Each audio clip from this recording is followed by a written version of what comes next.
जब हनुमान ने माता सीता को अपना बहुत बड़ा रूप दिखाया तो माता सीता को हनुमान जी पर पूरा विश्वास हो गया। बार बार नाइस पद सीसा, हनुमान जी ने माता सीता के चरणों में बार बार सिर झुकाया। अब हनुमान जी को लंका में आए हुए काफी समय बीत गया था, इसलिए उन्होंने माता सीता से कहा, सुना हूँ मात मोहि अतिशय भूखा। हे माता सुनो, मुझे बहुत तेज भूख लग रही है। लाग देख सुंदर फल रूखा, यहाँ बहुत सुंदर सुंदर फल हैं, उन्हें देखकर तो मुझे बहुत जोर से भूख लगाई है, क्या मैं इन्हें खा लूं? माता सीता ने कि बहुत भयानक भयानक राक्षस इस बाग की रखवाली कर रहे हैं, ये हनुमान फल कैसे खाएंगे? तब हनुमान जी ने माता सीता से कहा, तिन कर भय माता मोहि नाही। हे माता, मुझे इन राक्षसों का बिल्कुल भी डर नहीं है, मुझे तो बस आपकी अनुमति चाहिए। माता सीता ने हनुमान जी की ताकत तो देख ही चुकी थी वो, इसलिए माता सीता जी ने हनुमान जी को फल खाने की आज्ञा दे दी। चले उनाई सिर बैठे बागा, हनुमान जी सीता जी को प्रणाम करके बाग में घुस गए। फल खाए तरु तोरे लागा, हनुमान जी फलों को खाने लगे। और बंदर को आपने देखा ही होगा कि वो किसी चीज को इतना खाता नहीं है जितना उसको बर्बाद करता है। तो हनुमान जी ने भी फल खाए कम और तोड़ तोड़ के इधर उधर ज्यादा फेंकने लगे। पेड़ों को उखाड़ उखाड़ कर फेंक दिया। रहे तहां भव भट रखवारे, उस बाग की रक्षा करने के लिए वहां बहुत सारे राक्षस थे जो उसकी रखवाली कर रहे थे।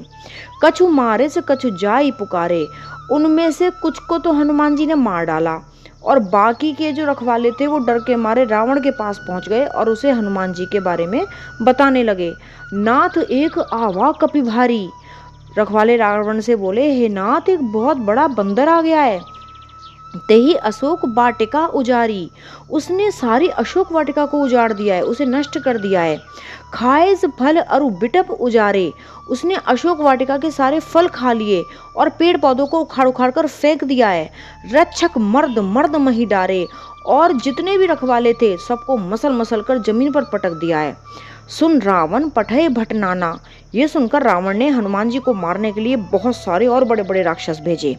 तिनहि देख गरजेउ हनुमाना, उन्हें देखकर हनुमान जी ने बहुत बुरी तरह गुर्राए। हनुमान जी सब रजनीचर कपि संघारे, हनुमान जी ने सारे राक्षसों को मार डाला। गए पुकारत कछु अध मारे, कुछ को मार मार कर अधमरा कर दिया और कुछ राक्षस वापिस से भागते हुए रावण के पास फिर से भागे। पुण्य पठयऊ ते अक्षय कुमारा, फिर रावण ने अपने पुत्र अक्षय कुमार को हनुमान जी से लड़ने के लिए भेजा। पुण्य पठयऊ ते अक्षय कुमारा, अक्षय कुमार को भेजा उन्होंने। चला संग ले सुभट अपारा, अक्षय अपने साथ बहुत सारे राक्षसों की सेना को लेकर हनुमान जी से लड़ने के लिए चल पड़ा। आवत देख बिटप गही गर तरजा, उसे आते देखकर हनुमान जी एक पेड़ उखाड़ लिया उन्होंने। ताहि निपात महाधुनि गर्जा, और उस पर अक्षय कुमार पर दे मारा उस पेड़ को, जिससे उसी समय अक्षय की मृत्यु हो गई। उसे मारकर हनुमान जी बहुत जोर से गरजने लगे। कछु मारे से कुछ मर्दसी, कुछ मिलियस धरि धूर, हनुमान जी ने कुछ राक्षसों को मार डाला। कछु मारे कुछ मर्दसी, कुछ को मसल दिया। कछु मिलियस धरि धूर, और कुछ को पकड़ पकड़ के धूल में मिला दिया। कछु पुनि जाए पुकारे, कुछ वापस से रावण के पास गए। प्रभु मरकट बल भूर, और जाकर रावण से कहा, हे प्रभु, ये बंदर तो बहुत ही ज्यादा ताकतवर है। सुनिसुत बद लंकेश रिसाना, जब रावण को पता चला कि इस बंदर ने उसके पुत्र अक्षय को मार डाला है तो रावण को बहुत गुस्सा आया। पठेस मेघनाद बलवाना, रावण ने अपने पुत्र मेघनाद को भेजा और उसे समझाया कि मारस जन सुत बांधस ताही, कि पुत्र तुम इस बंदर को मारना मत, मारस जन सुत बांधस ताई, उसको बांध कर यहाँ ले आना। देखिए कपे कहाँ कर आई, देखे तो सही ये बंदर कहाँ से आ गया है जो इतना बलशाली है। चला इंद्रजित अतुलित जोधा, जो मेघनाथ था वो इतना ताकतवर था कि उसने स्वर्ग के राजा इंद्र को भी युद्ध में हरा रखा था, इतना ताकतवर था। चला इंद्रजित अतुलित जोधा, वो मेघनाथ हनुमान जी से लड़ने के लिए चल पड़ा, इतना बलशाली मेघनाथ हनुमान जी से लड़ने के लिए चल पड़ा।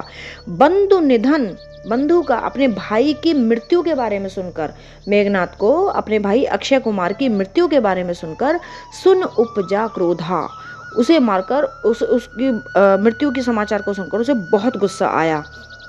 कपि देखा दारुण भट आवा। हनुमान जी ने देखा कि अब के तो और भी ज्यादा ताकतवर राक्षस चला आ रहा है।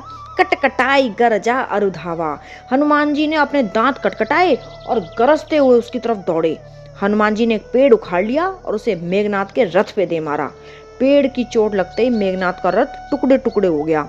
फिर हनुमान जी और मेघनाथ दोनों एक दूसरे से भिड़ पड़े, बुरी तरह से लड़ पड़े। दोनों को देखकर ऐसा लग रहा था जैसे दो महान बहुत बड़े बड़े हाथी लड़ रहे हों। मुठका मार चढ़ा तरुजाई। हनुमान जी ने मेघनाथ को एक जोर का घूंसा मारा। मुठका मार चढ़ा तरुजाई और घूंसा मारकर एक पेड़ पर चढ़ गए। घूंसा पड़ते ही मेघनाथ थोड़ी देर के लिए बेहोश हो गया। फिर मेघनाथ थोड़ी हिम्मत करके उठा। जब उसने देखा कि इस पवन के पुत्र को तो मैं किसी भी तरह नहीं जीत पा रहा हूं, तो उसने हनुमान पर ब्रह्मास्त्र छोड़ दिया। अब बच्चों, ब्रह्मास्त्र ब्रह्मा जी का हथियार होता है। हनुमान जी ने सोचा कि अगर मैंने इस ब्रह्मास्त्र को काटने की कोशिश की तो ये तो ब्रह्मा जी का अपमान हो जाएगा। इसलिए ब्रह्म बाण कपि कहुते ही मारा। जब मेघनाथ ने हनुमान जी को ब्रह्मास्त्र मारा, पर तिहु बार कटुक संघारा। ब्रह्मास्त्र के लगते ही हनुमान जी पेड़ से नीचे गिर गए, लेकिन गिरते गिरते भी उन्होंने बहुत सारे राक्षसों को मार डाला। ते ही देखा कपि मूर्छित भयऊ। जब मेघनाथ ने देखा कि हनुमान जी बेहोश हो गए हैं, नाग पास बांधिस ले गयऊ। उसने हनुमान जी को नागों से बांधा और रावण के पास ले गया। वैसे हनुमान जी चाहते तो वो ब्रह्मास्त्र को बच्चों बहुत आसानी से काट सकते थे, लेकिन प्रभु राम का काम करने के लिए उन्होंने खुद को नागों से बंधवा लिया। जय सिया राम जय जय सिया राम, जय रघुनंदन जय घनश्याम। जानकी वल्लभ सीता राम, जब बोलो तब राम ही राम। राम संवारे सबके काम, राम करेंगे पूर्ण काम। जय सिया राम जय जय सिया राम, जय सिया राम जय जय हनुमान।